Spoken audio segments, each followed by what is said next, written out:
அன்புள்ள ஆண்டவரே, இந்த நாளின் முதலாவது கிருபைக்குள்ளாய் எங்களை அழைத்து வந்து இந்த மாதத்தின் புதியதொரு முதல் நாளை காண்பதற்கு என் தேவன் கிருபை கொடுத்தீர். நன்றி ஆண்டவரே. கடந்த மாதம் முழுவதும் உம்முடைய கிருபை இந்த வருடத்தின் பகுதி நாட்களை கழிப்பதற்கும் இந்த 7வது மாதத்தின் துவக்க நாளுக்குள்ளாய் எங்களை அழைத்து வந்த தயவிற்காய் ஸ்தோத்திரம். வந்திருக்கின்ற எங்கள் ஒவ்வொருவரோடும் உம்முடைய கிருபை இருக்கட்டும். மீட்பர் இயேசு கிறிஸ்துவின் நாமத்தில் ஜெபிக்கிறேன் நல்ல பிதாவே, ஆமென். அன்பு பிள்ளைகளே, மீண்டும் கர்த்தருக்குள் நம்மை பலப்படுத்தி இந்த 7வது மாதத்தின் முதலாவது நாளை காண்பதற்கு நமக்கு பலன் கொடுத்த தேவனுக்கு கொடான கொடி ஸ்தோத்திரங்களை ஏறெடுத்து வந்திருக்கின்ற உங்கள் அனைவருக்கும் இந்த நாளின் காலையின் வாழ்த்துக்களை தெரிவித்துக் கொள்கிறேன். கர்த்தர் நம் அனைவரோடு கூட இருப்பாராக. இன்றைக்குரிய செய்தி என்னவென்றால், நாம் பரலோகத்தில் இருக்க வேண்டும். நாம் விரும்புகிறோமோ இல்லையோ, அல்லது நம்முடைய செயல்கள் பரலோகத்திற்கு செல்வதற்கு தடை விதிக்கிறதோ இல்லையோ, ஆனால் ஆண்டவர் சொல்லுகிறார், நீங்கள் எப்படி இருந்தாலும் நீங்கள் வாசம் பண்ணுவதற்கு உங்களுக்கு ஒரு இடத்தை நான் ஆயத்தம் செய்துவிட்டேன். இனி உங்களுடைய குடியிருப்பு இந்த பூலோக வாழ்க்கைக்கு பின்பு நிரந்தரமாக பரலோகத்தில் இருக்கும் என்று சொல்லுகிறார். பிலிப்பியர் 3:20 வாசிப்போம் என்றால், நம்முடைய குடியிருப்போ பரலோகத்தில் இருக்கிறது.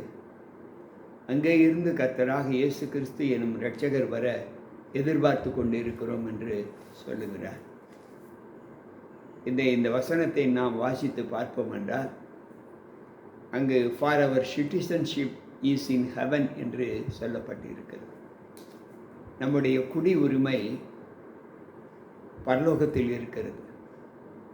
இங்கு நாம் நாடு கடந்து பணி நிமித்தம் வேறொரு நாட்டிற்கு குடிபெயர்ந்து போகும்போது நாம் பிறந்த நாட்டின் குடியுரிமை ரத்து செய்யப்படும். நாம் அந்த நாட்டின் பிரஜையாக மாற்றப்பட்டு விடுவோம். பின்பு நாம் பிறந்த பூமிக்கும் நமக்கும் சம்பந்தம் இல்லை. குடியுரிமை நாம் பிறந்த பூமியில் கொண்டாட முடியாது. அதே போல இந்த பூலோகத்திலே நாம் எவ்வளவு காலங்கள் வாழ்ந்தாலும் நம்முடைய குடியுரிமை இந்த பூலோகத்தில் இல்லை. இது ஒரு நிலையான இடம் இல்லை.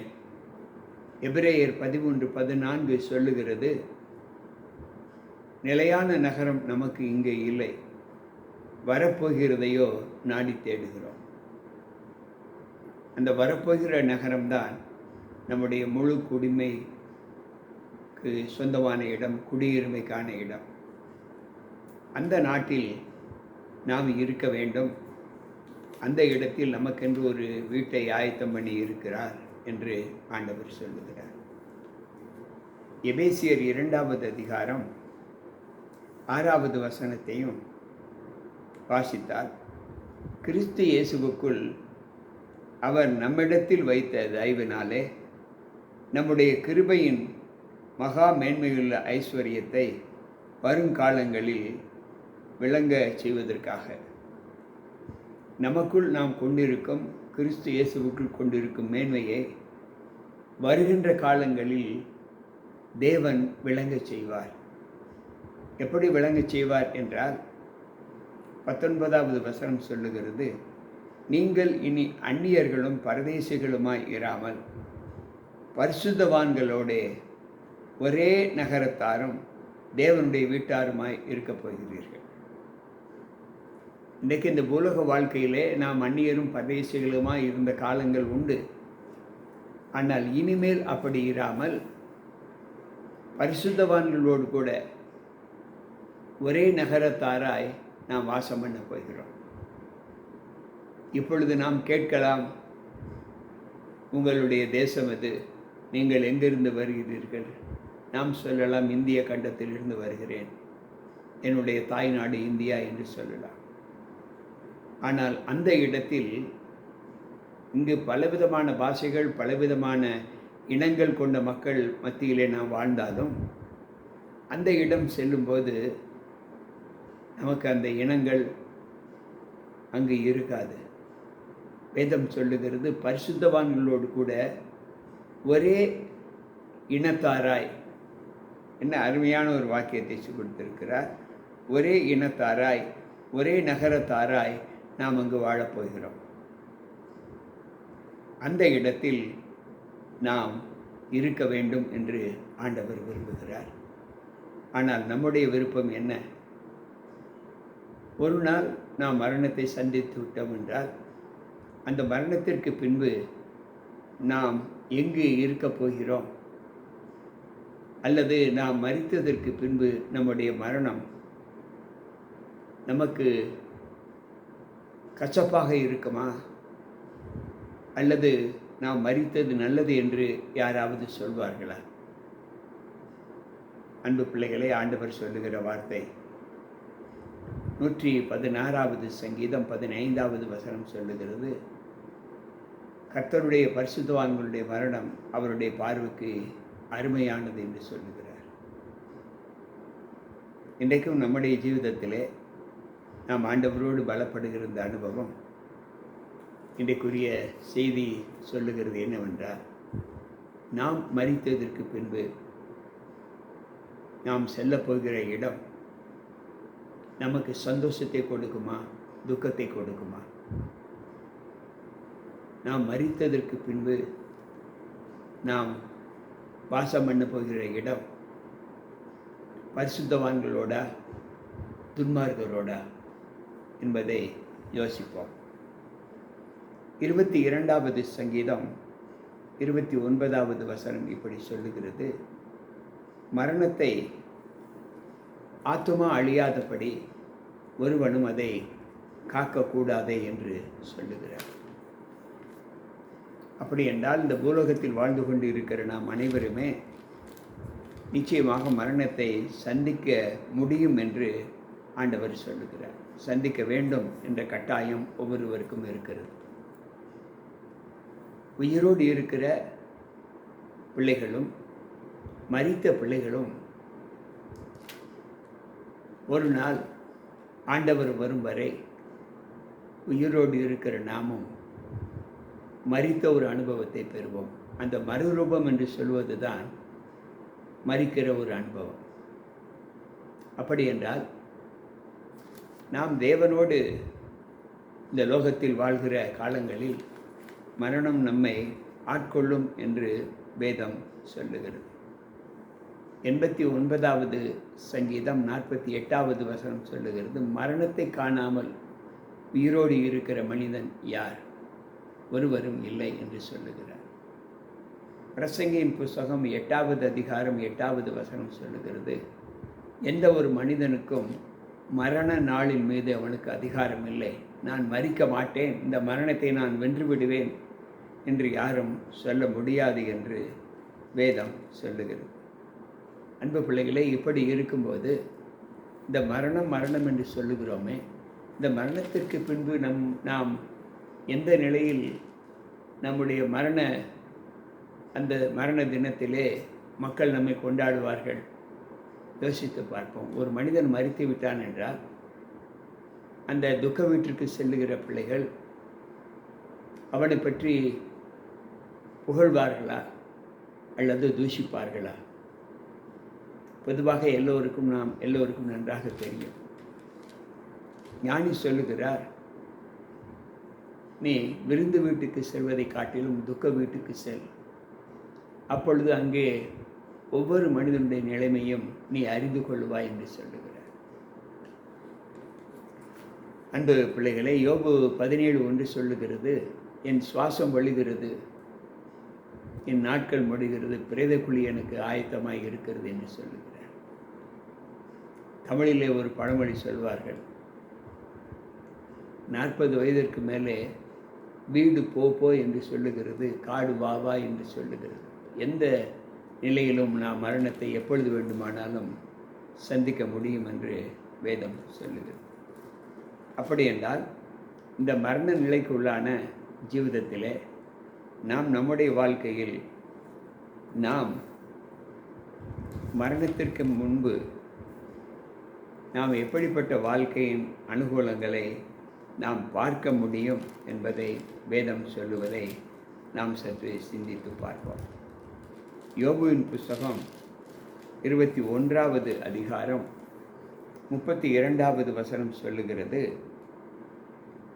அவன் கல்லறைக்கு கொண்டு வரப்படுகிறான், அவன் கோரி காக்கப்படும் என்று சொல்லப்பட்டிருக்கு.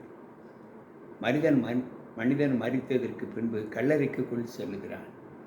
அங்கு அவனுடைய சமாதி, அவன் வைக்கப்பட்ட இடம் பாதுகாக்கப்படும் என்று வேதம் சொல்லுகிறது.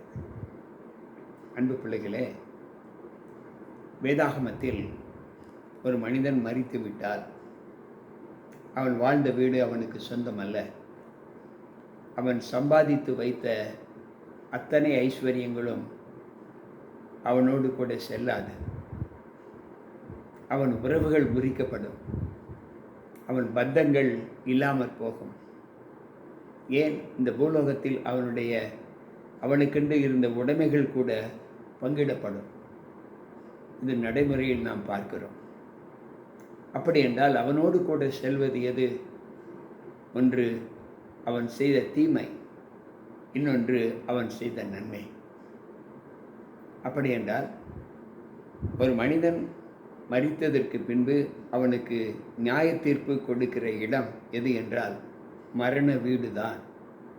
அங்குதான் அவன் வாழ்ந்த வாழ்க்கையின் தத்துவங்கள் அந்த வீட்டிலே வெளிப்படும். எனவேதான் ஆண்டவர் சொல்லுகிறார், நீ துக்க வீட்டுக்கு போ என்று சொல்லுகிறார். எனக்கு பிரியமான தேவ பிள்ளைகளே, லூக்கா நற்செய்தி நூலிலே ஒரு மனிதன் மரித்து விட்டான். அந்த மனிதனுக்கு பெயர் வேதாகமத்தில் சொல்லப்படவில்லை. அந்த மனிதனுடைய தாயாரும் பெயர் அவளுக்கும் சொல்லப்படவில்லை. ஆனால் அவர்கள் வசித்த ஊர் சொல்லப்பட்டு இருக்கிறது, நாயின் என்கின்ற ஊர். வேதாகமத்தில் அந்த மரணத்தை குறித்து சொல்லும்போது ஆண்டவர் அந்த ஊருக்கு செல்லும்போது அவருக்கு முன்பாக ஒரு சவ ஊர்வலம் வருவதை ஆண்டவர் பார்க்கிறார். ஆண்டவர் அதை விசாரித்து பார்க்கும்போது அவன் ஒரு வாலிப பையன். அவனுடைய தாய்க்கு ஒரே மகன். ஆனால் அவளுடைய தாயோ கைம்பெண்ணாய் இருக்கிறாள் என்று அவரிடத்தில் சொன்னார்கள். அதில் என்ன ஆச்சரியம் என்றால், லூக்கா 16:9 சொல்லுகிறது, ஊராரில் அநேக ஜனங்கள் அவளுக்கு பின்னால் சென்றார்கள் என்று வேதம் சொல்லுகிறது. அப்படி என்றால் ஒரு கைம்பெண்ணானவள் அந்த ஊரிலே அவள் தன்னுடைய நடத்தையை எப்படி காண்பித்தார், அவள் மகனை எப்படி வளர்த்தார், மரித்து போன அந்த மகனுடைய நிலையை அந்த ஊரார் எப்படி ஏற்றுக்கொண்டார்கள். வேதம் சொல்லுகிறது, ஊராரில் அநேகர் அந்த சவ உருவத்திலே பங்கேற்றார்கள் என்று சொல்லப்பட்டிருக்கிறது. ஒருவேளை மரித்து போன அந்த மகனுக்கு தெரியாது, ஆனால் பார்க்கிற அதில் பங்கு பெற்ற பிள்ளைகளுக்கு தெரியும் அவன் எப்படிப்பட்டவன், அவன் யாருடைய மகன் என்று தெரியும். சிந்திப்போம், நாம் ஒருவேளை மரித்து விட்டால் நம்முடைய மரணத்திலே பங்கு கொள்கிறவர்கள் எத்தனை பேர்? இதைத்தான் பிரியமான மரணம், பிரியமில்லாத மரணம் என்று சொல்லுகிறார்கள். வேதாகமத்தில் ஒரு ராஜா அரசாண்டார். அந்த ராஜா 8 ஆண்டுகள் ஒரு தேசத்தை ஆண்டான். அந்த 8 ஆண்டுகளுக்கு பின்பு அவன் மரித்து விடுகிறான். மரித்து விட்டதற்கு பின்பு அவருடைய மரணத்தை குறித்து பார்க்கும்போது அந்த தேசத்தின் மக்கள் அவன் மரணத்தை வெறுத்தார்கள் என்று வேதம் சொல்லுகிறது. வேதம் இப்படி சொல்லுகிறது. அவன் 2 நாளாகம புஸ்தகம் 21வது அதிகாரம் 20வது வசனம். அவன் ராஜாவாகிற போது 32 வயதாக இருந்தான். 8 வருஷம் எருசலேமிலே அரசாண்டு விரும்புவார் இல்லாமல் இறந்து போனான். அவனை தாவீது நகரத்திலே அடக்கம் பண்ணினார்கள். ஆனாலும் ராஜாக்களின் கல்லறையிலே அவனை வைக்கவில்லை. அன்பு பிள்ளைகளே, வேதம் சொல்லுகிறது 8 வருடம் ஒரு ராஜ்யபாரத்தை ஆண்ட ஒரு ராஜா மரித்து போனான். அந்த ராஜா மரணம் விரும்புவார் இல்லாமல் அந்த மரணமாக காணப்பட்டது என்று சொல்லுகிறார். நாட்டை ஆளுகிற ஒரு ராஜா மரித்து விட்டால் அதில் எத்தனை பேர் சென்றிருக்க வேண்டும்? ஆனால் ராஜா மரித்ததை விருப்பமற்ற நிலையில் அவன் மரணத்தை சந்தித்து விட்டான் என்று வேதம் சொல்லுகிறது. அப்படி என்றால் அவன் தன் ஜீவித நாட்களில் மக்களுக்கு செய்ய வேண்டிய கடமைகளை எப்படி செய்திருப்பான் என்பதை யோசித்து பார்ப்பான். அன்பு பிள்ளைகளே, ஆண்டவர் சொல்லுகிறார், கர்த்தர் அவன் குடல்களில் உண்டான தீராத நோயினால் அவனை வாதித்தார். இப்படி நாளுக்கு நாள் இருந்து 2 வருஷம் முடிகிற காலத்தில் அவனுக்கு உண்டான நோயினால் அவன் குடல்கள் சரிந்து, அன்பு பிள்ளைகளே, வேதம் சொல்லுகிற வார்த்தை, கொடிய வியாதியின் செத்து போனான். அவனுடைய பிதாக்களுக்காக கந்த வர்க்கங்களை கொளுத்தினது போல அவனுடைய ஜனங்கள் அவனுக்காக கொளுத்தவில்லை. அந்த ராஜாவினுடைய முன்னோர்கள் மரித்து போனதற்கு பின்பு அவர்களை எப்படி நல்லடக்கம் செய்தார்களோ அதை போல இவனும் மரித்து போனான். ஆனால் அவர்களுக்கு செய்தது போல இவர்களுக்கு அந்த மக்கள் செய்யவில்லை என்று வேதம் சொல்லுகிறது. அப்படி என்றால் விரும்பப்படாத ஒரு மரணம் என்று வேதம் சொல்லுகிறது. ஒரு ஏழை விதவை தன்னுடைய மகனுடைய இறப்பை விரும்புகிற மரணமாக எப்படி உருவாக்கினாலோ அதை போல ஒரு ராஜா தனக்கு இருந்த அதிகாரத்திலே தன்னுடைய நாட்டு மக்களை தன்னுடைய மரணத்தில் விருப்பமில்லாதவர்களாய் அவன் நடந்து கொண்டான் என்றால் சற்று யோசிப்போம். எந்த நிலையில் அவன் ஆட்சி செய்திருப்பான் என்பதை நாம் சற்று யோசிப்போம். 2 நாளாகம புஸ்தகம் 24வது அதிகாரத்தை நாம் வாசிப்போம் என்றால் அங்கு ஆண்டவர் சொல்லுகிற ஒரு வார்த்தை 25வது வசனத்திலே அவர் சொல்லுகிறார், அவர்கள் அவனை மகா வேதனைக்குள்ளாக்கினவனாக விட்டு போனார்கள். அவர்கள் புறப்பட்டு போன போது அவனுடைய ஊழியக்காரர் ஆசாரியனாகிய யோய்தாவுடைய குமாரன் இரத்தப்பழி நிமித்தம் அவனுக்கு விரோதமாய் கட்டுப்பாடு பண்ணி அவன் படுக்கையிலே அவனை கொன்று போட்டார்கள். செத்துப்போன அவனை தாவீது நகரத்தில் அடக்கம் பண்ணினார்கள். ஆனாலும் ராஜாக்களின் கல்லறையில் அவனை அடக்கம் பண்ணவில்லை. அன்பு பிள்ளைகளே, இந்த சத்தியங்களை நாம் தியானித்து விட்டோம். யோசித்து பார்ப்போம். 2 ராஜாக்களுடைய மகனும் யாரோக்கு ராஜா, யோசித்து பார்ப்போம். மரித்தார்கள். ஆனால் அந்நாட்களில் ராஜாக்களுடைய கல்லறை, எல்லா ராஜாக்களுக்கும் அந்த கல்லறையினுடைய அனுபவம் கிடைக்காது. யாரெல்லாம் பரிசுத்தமாக வாழ்ந்தார்களோ அவர்களுக்கு ஒரு கல்லறை பூமி இருக்கும். அந்த கல்லறை பூமியில் தான் அடக்கம் பண்ணுவார்கள். இன்றைக்கு நாம் அடக்கம் பண்ணுவது போல மரித்தோர்களையும் ஒரே இடத்தில் அடக்கம் பண்ண மாட்டார்கள். அந்த இடத்தில் பாகுபாடு பார்ப்பார்கள், நல்லவன் கெட்டவன். இன்றைக்கு கல்லறையில் அடக்கம் பண்ணப்பட்டாலும், ஆனால் ராஜாக்களுக்கு கிடைக்கக்கூடிய அந்த இடத்தை இந்த 2 பேருமே பெறவில்லை என்று வேதம் சொல்லுகிறது. அப்படி என்றால் இன்றைக்கு நாம் 2 ராஜாக்களுடைய மரணத்தை குறித்து பார்த்தோம். பிரியமற்ற மரணம். ஒரு ஏழை விதவனுடைய மகனுடைய மரணத்தை பார்த்தோம். பிரியமுள்ள மரணம். இன்றைக்கு நாம் மரிக்கும்போது நாம் பிரியமுள்ள மரணத்தை நம்ம எப்போ கொடுக்க முடியுமா?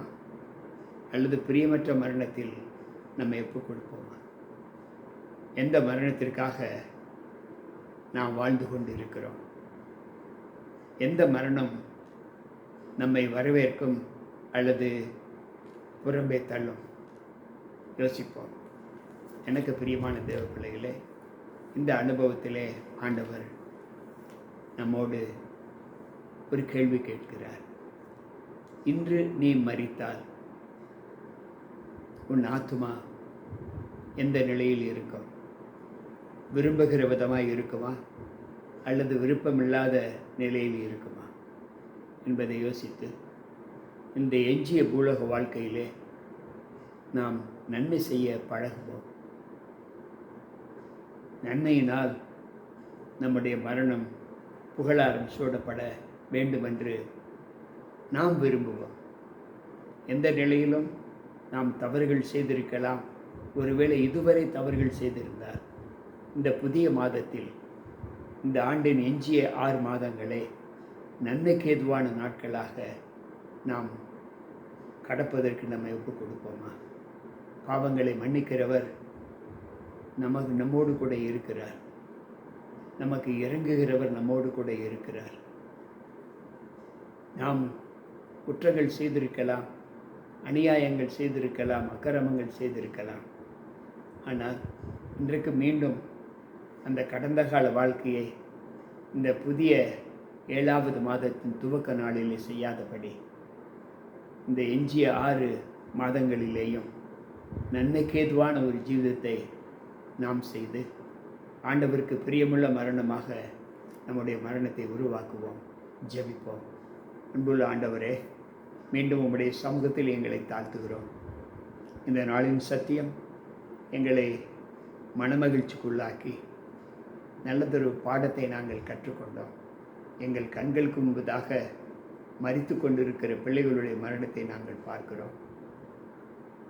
ஆவியானவர், நல்லவர்கள் கூட அகால மரணத்தில் மரித்து போகிறார்கள். துன்மார்க்கரும் அகால மரணத்தில் மரிக்கிறார்கள். ஆனால் இருவருமே மரணம் என்ற சொல்லுக்கு உள்ளாக்கப்படும் போது, ஆண்டவரே, எந்த மரணம் அவர்களை வரவேற்கிறது என்பதை நாங்கள் கற்றுக்கொண்டோம். எங்களுடைய எஞ்சிய நாட்கள் கர்த்தருக்கு பிரியமாய் நடக்க, அன்பு காட்டுகிற பிள்ளைகளாக, நேசம் காட்டுகிற பிள்ளைகளாக, அரவணைக்கிற பிள்ளைகளாக எங்களுடைய வாழ்க்கை தொடர எங்களை பலப்படுத்தும். கேட்டுக்கொண்டிருக்கிற ஒவ்வொரு பிள்ளைகளுக்கும் அப்படிப்பட்ட ஆசீர்வாதத்தை தாரும். மீட்பர் இயேசு கிறிஸ்துவின் நாமத்தில் ஜெபிக்கிறேன் நல்ல பிதாவே, ஆமென். அன்பு பிள்ளைகளே, கர்த்தர் நிச்சயமாகவே நம்மோடு கூட இருந்து இந்த நாளுக்குரிய மாற்றத்தை நாம் பெற்றுக்கொள்ள தேவ சகாயம் நம்மை பலப்படுத்துவாராக. மீண்டும் நாளை சந்திப்போம். உங்கள் போதகர் ஜி.கே. ராபர்ட்.